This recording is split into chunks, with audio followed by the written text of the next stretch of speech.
some thoughts, right? They always are. I was thinking, like, doing this on YouTube, cataloging. I did that months ago on Chatterbait, except deviants, ungentlemen, like, degenerate individuals. Now I'm cataloging somebody else.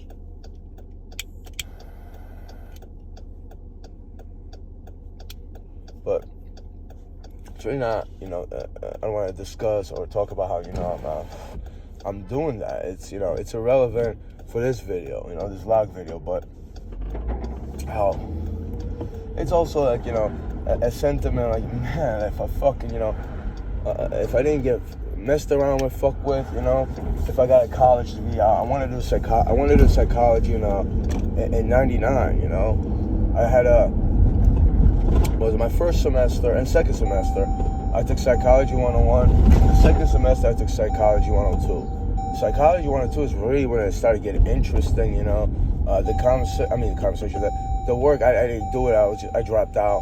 I couldn't take it. I had so many messed up things in my mind, and people, they came through and, like, they came over my house and they tried to just mess me up. Eventually, they really messed me up in this place in Wildwood. And it's like I couldn't, pronounce a sentence for like weeks or months, But I was like, and it's not just the family stuff. What if I stayed in college? It was just, if I was aware right now how people are, yeah, I probably would have had a better shot. I trusted too many people, people that I shouldn't have trusted. And I just couldn't finish college. I couldn't even go to school.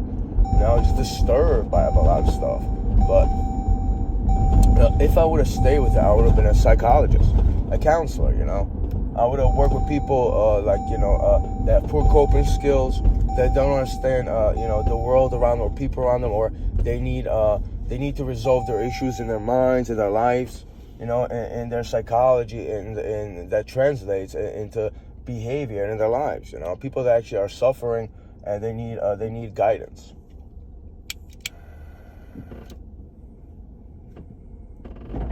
But this is a vlog, so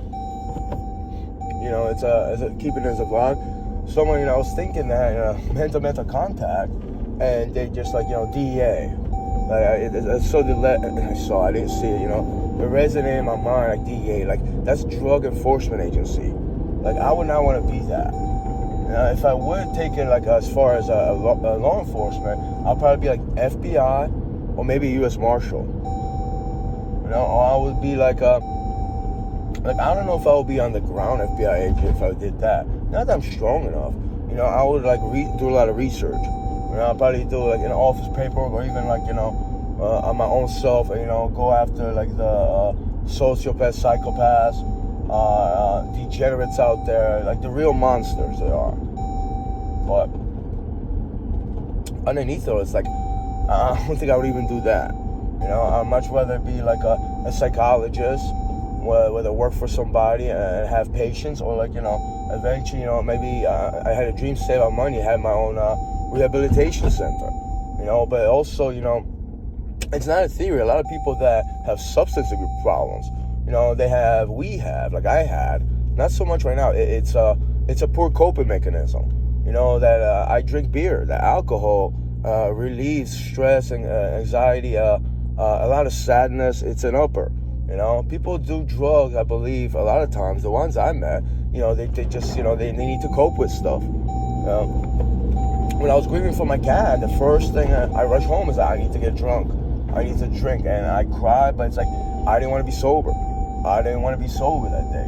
People grieve and they get intoxicated, or they, do a lot of, they say crazy things, abnormal things to their nature when they're grieving. They're trying to cope with it. And that's just part of it. You could cope with a lot of just horrible people, like the incident I had in Wildwood. It's like I wanted to drink after that. I was just so sad and I was just mesmerized. I needed a relief. Whether it was marijuana back then, was weed, or it was some alcohol. But that's like it's kind of ironic that I got really hurt for for like having those aspirations. the same thing that I would want to relieve people for. You know, is it really ironic, or did someone really just, instantly do that on purpose? But, a recovery center would have been nice. I never really had any thoughts or aspirations about being a part of a law enforcement, especially like, a DEA. Like, what would that do if you lock up everyone either that sells drugs or abuses drugs? They'll come out, let's say they're in jail and prison, they'll have drugs there. That doesn't solve the problem. My theory, and then that theory, the way I explained it, always talked about it's supply and demand. You're not gonna get rid of whatever drugs and stuff like that because people wanna get intoxicated. They wanna. Is that a truck? If people want to get high and drunk, but they're reasonable at it, and you don't need help, then I don't even want to bother people like that. Oh, excuse me, I'm not the one to telling people when they're getting high. Like, why would I care about that? And why would I arrest somebody for that? I'm also not into distributing drugs either. It creeps me out. I just, that's not part of the problem. Drugs exist. If you want to talk about it, well, you could talk about how, we have all these intoxicants, how much chemicals they have, how much impurities they have. But I'm not even a chemist, so I wouldn't even dabble in that. I wouldn't. If I would be a counselor, I wouldn't be a psychiatrist. I don't believe in either antidepressants for a lot of time. Maybe some people need it. Maybe some people need to suppress the psychotic behavior, but I don't think that'll solve anything either. You're not gonna be on pills for the rest of your life. And if you talk about psychiatrists, a lot of times, most of the times that I met, they don't know exactly what pills to give you. How do you know maybe this will work based on what?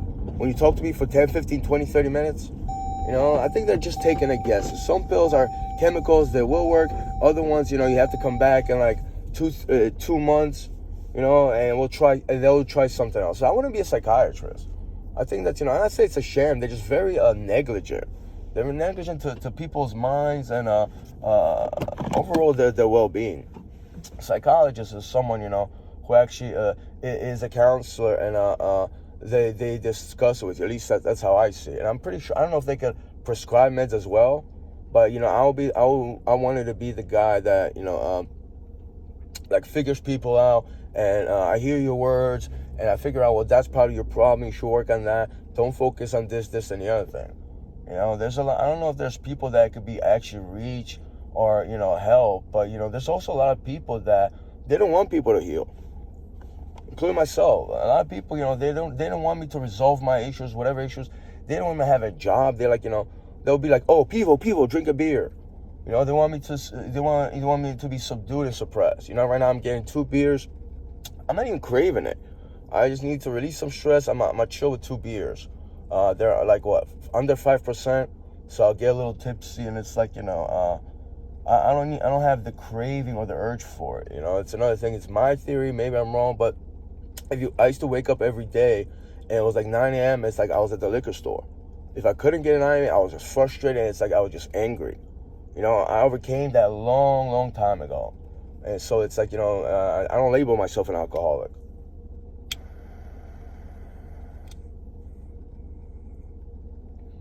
But on